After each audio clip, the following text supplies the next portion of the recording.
Capítulo 3 da execução das obrigações de fazer ou de não fazer.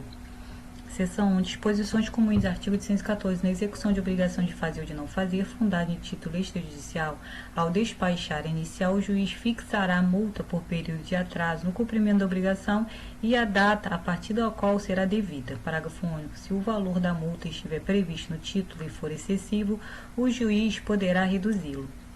Seção 2. Da obrigação de fazer. Artigo 815. Quando o objeto da execução for obrigação de fazer, o executado será citado para satisfazê-la no prazo que o juiz lhe designar, se outro não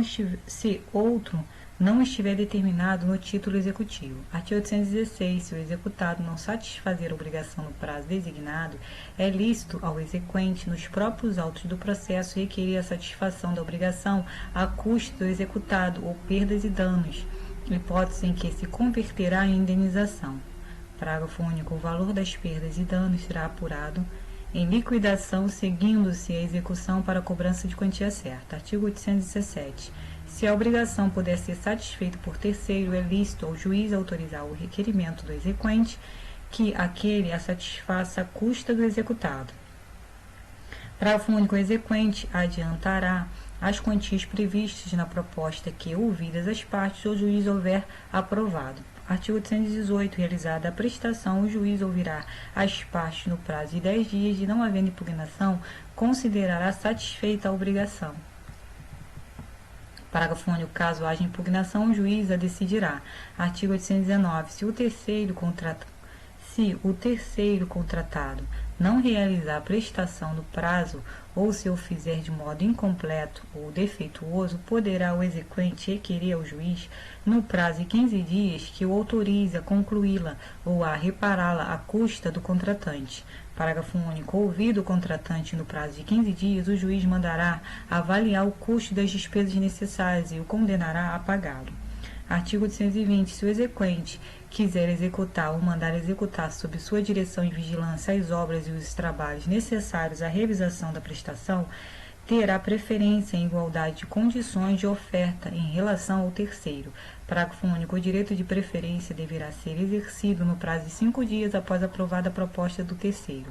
Artigo 821. Na obrigação de fazer, quando se convencionar que o executado satisfaça pessoalmente, o exequente poderá requerer ao juiz que lhe assine prazo para cumpri-la.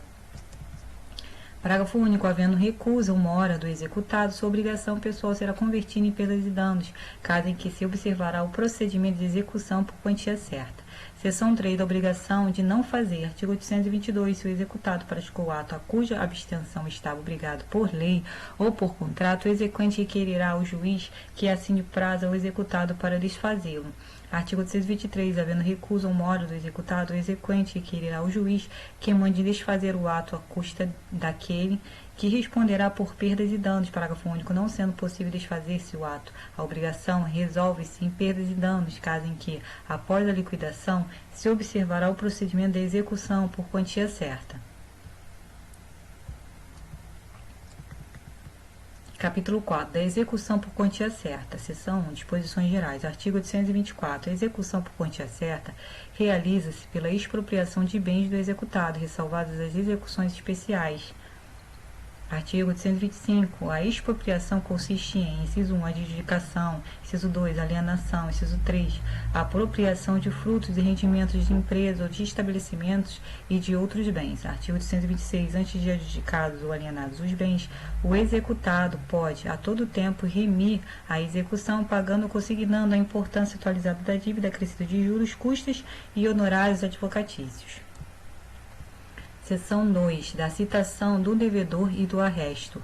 Artigo 827. Ao despachar inicial, o juiz fixará de plano os honorários advocatícios de 10% a serem pagos pelo executado. Parágrafo 1º. No caso de integral pagamento no prazo de 3 dias, o valor dos honorários advocatícios será reduzido pela metade. Parágrafo 2º. O valor dos honorários poderá ser elevado até 20% quando rejeitados os embargos à execução, podendo a majoração, caso não opostos os embargos, ocorrer ao final do procedimento executivo, levando-se em conta o trabalho realizado pelo advogado exequente.